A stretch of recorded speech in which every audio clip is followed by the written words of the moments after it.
So I was so fortunate. I started following in love with the cinema. ఇంకా అప్పటి నుంచి ఇక ఇందాక నువ్వు వస్తున్నావు వెయిట్ చేస్తా, నువ్వే కావాలతో నా అప్పులు తీర్చుకున్నాను, నువ్వు నాకు నచ్చావుతో ఇదిగో ఇక్కడ ఉంటాం నివాసం ప్లస్ కానీ దానికి చాలా డబ్బు వచ్చింది, దాచుకుంటే 100 కోట్లు అయ్యేదేమో. కానీ ఇంకో సినిమా తీయడానికి డబ్బులు ఉంటే చాలా మనస్తత్వంతోనే చేశాను నేను. No regrets. సో మనకి నిజంగా మనకేం తెలుసు ఆ టైంకి అది ఫ్లో అవ్వాలంతే. మనం ఒక మీడియం సార్ అంతే, నాకు అదే అనిపిస్తుంది. అంటే ఏదో హ్యూమిలిటీతో ఏదో చెప్పడం కాదు, కానీ ఆ క్షణం వరకు మనకు నిజంగా ఏం తెలుసు. నువ్వు నచ్చావు ఎగ్జాక్ట్గా చెప్పాలంటే ఒక 1 మంత్ పాటు చాలా ప్రెషర్లో ఉన్నాను సార్. ఎందుకంటే టేక్ ఆఫ్ ముందు అసలు ఎలాంటి కథ చేయాలి అనేదానికి నేను మిమ్మల్ని విజయభాస్కర్ గారిని ఇద్దరిని రెచ్చగొట్టేశాను. నేను వెంకటేష్ గారికి కథ చేసేస్తున్నానని చెప్పేశాను మీ ఇద్దరికి. మీరు మీ అనుభవం కొద్దీ పెద్ద ఎక్కువ ఆవేశపడకుండా సర్లే సినిమా ఎక్కువ ప్రెషర్ ఫీల్ అవ్వడానికి take your time and do it, let us see ఎలా జరిగితే ఎలా జరుగుతుంది అన్నట్టు చెప్పారు మీరు. ఎందుకంటే మీరు అసలు ఒక్కసారి కూడా ఫోన్ చేసి ఎంతవరకు వచ్చిందని అడగల. ఎందుకంటే మీకు తెలుసు అడిగితే ఇంకా ప్రెషర్ ఫీల్ అయిపోతాడని. ఒక 30 days కూర్చున్నాను నేను భాస్కర్ గారు.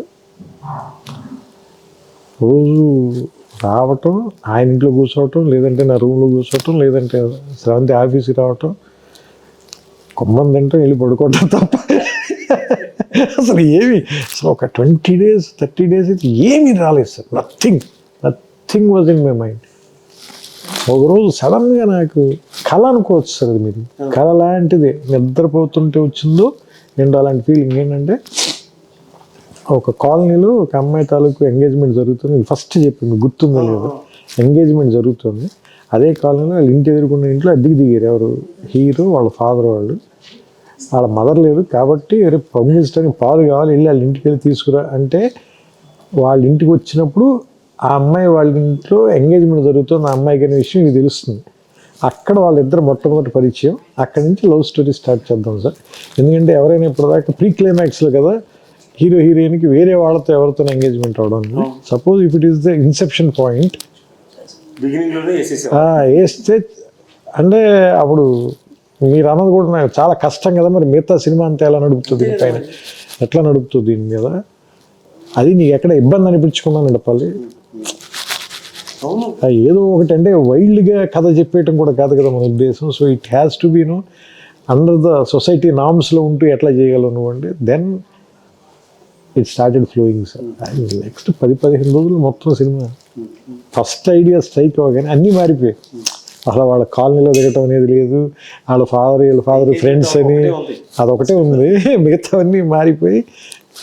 అది నిజంగా కత్తిమీద సాంగ్ మన భాషతో మాట్లాడుతుంది. ఒక క్లిప్ చూసాను, ప్రతి ఎక్స్ప్రెషన్ తీసుకోవడం దగ్గర it was knife edge.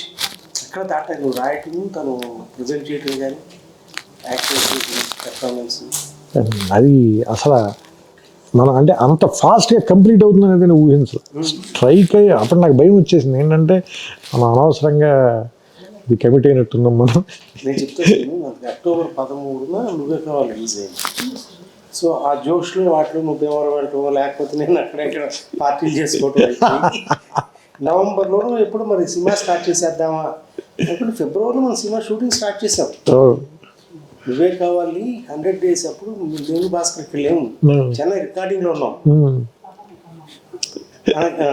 Piano song recording అలా ఆశాసేని క్యారెక్టర్ రావడానికి ఒక రీజన్ గుర్తుంది. వెంకటేష్ గారికి మొత్తం కథ చెప్పిన తర్వాత ఆయన కథ అంతా బాగుంది, నాకు ఏ చేంజ్ లేవు. కానీ ఒకే ఒకటి అడుగుతాను నేను, సినిమా మొత్తం ఒకే ప్లేస్లో అయిపోతుంది, కొంచెం ఏమైనా బయటికి తీసుకెళ్ళే ఛాన్స్ ఉందా? అలా అని ఈ కథలకు ఎసెన్స్ పోకూడదు. నువ్వేమైనా ఆ విషయంలో ఆలోచించంటే అప్పుడు ఇమీడియట్గా అది ఊటీ వెళ్తే ఎలా ఉంటుంది. ఊటీ వెళ్ళాలంటే అసలు ఆ అమ్మాయిని ఫస్ట్ ఇంట్రడ్యూస్ చేస్తే బెటర్ కదా. సో అలా ఫస్ట్ హాఫ్ జస్ట్ ఇంట్రడ్యూస్ చేయొద్దు, ఓ సాంగ్ ఉంటే బెటర్ కదా. సో అలా ఆ సాంగ్ వచ్చింది. సో దానివల్ల 2 సాంగ్లు వచ్చాయి. సెకండ్ హాఫ్లో బోనముచ్చాలు వచ్చింది, ఫస్ట్ హాఫ్లోనేమో ప్రియతమ పాట వచ్చింది. అంటే భాస్కర్ గారికి ఏమో 6 పాటలు ఉండాల్సింది. అందులో పాట భోజన రాయాలి. అవును, వాళ్ళిద్దరు ఆర్మీ కనెక్షన్ కదా.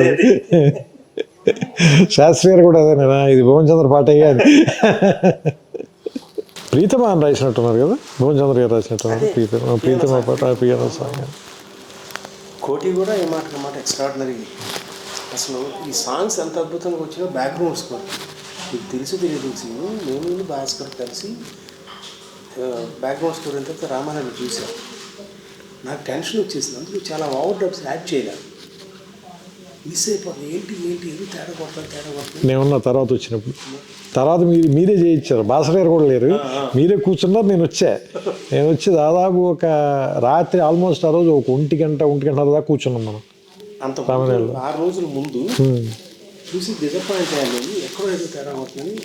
మా సినిమా కోసం కొంత కారు ఉంది కదా, ప్రకాష్ నువ్వు కూడా అందులో డ్రైవింగ్ నేర్చుకున్నా.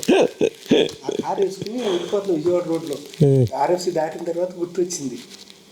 అక్కడి నుంచి ఫోన్ చేసి మన నైట్ తిరిగి వచ్చి లేదా నెక్స్ట్ డే మీరు ఉన్నప్పుడు నేను కూడా వచ్చి నాతో కూడా కాదు, ప్రతి సీన్లోనూ చేసాం. మళ్ళీ అప్పుడు నాకు గుర్తుంది, అతను పక్కన ఒక అతను ఉండేవాడు అసిస్టెంట్, ఎవరు మన జీబు. కరెక్ట్, జీబు ఉండేవాడు. ఆయన దాదాపుగా ఆయన కన్సోల్ కూడా వదిలేసి బయటికి వెళ్ళి హీ మేడ్ ఇట్ హ్యాపెన్. కోటి గారు ప్రాణం పెట్టాడు అంటాడు భయ్యా, మనం చేసినప్పుడే లైఫ్ అంటే మ్యూజికల్గా. అందులో నాకు ఆయన ఎంత పెద్ద టెక్నీషియన్ అనేది నాకు స్పృహ లేని వయసు కదా. ఐ వాజ్ టూ యంగ్ కదా సార్. 25 నువ్వే కావాలి అప్పుడు సార్, నువ్వు నచ్చావు ఇప్పుడు 25, 26 కదా నేను. సో అందుకని నేను చాలా మామూలుగా అగ్రెసివ్గా నా ఒపీనియన్ అని చెప్పాను. మీరు సీన్ అంటే వాళ్ళ కోటి గారు అపార్ట్మెంట్లో కూర్చోవాళ్ళగా చెబితే పాప ఆయన నా రూమ్ దగ్గరే కదా సార్, నేను వాళ్ళ రూమ్ నుంచి వచ్చాను. బట్ ఆయన చాలా స్పోర్టివ్గా తీసుకునేవారు. అంటే కుర్రాళ్ళు ఏదో ఒకటి మాట్లాడుతుంది.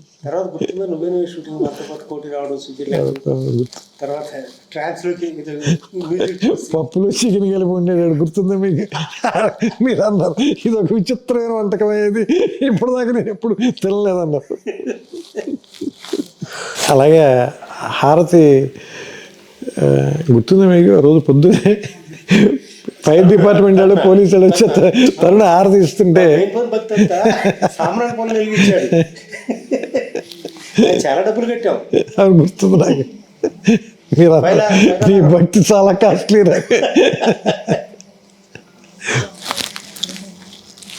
పొద్దున్నే స్నానం చేసి మంచి టవల్ కట్టుకుని మరి పూజ చేశాడు పొద్దున్నే.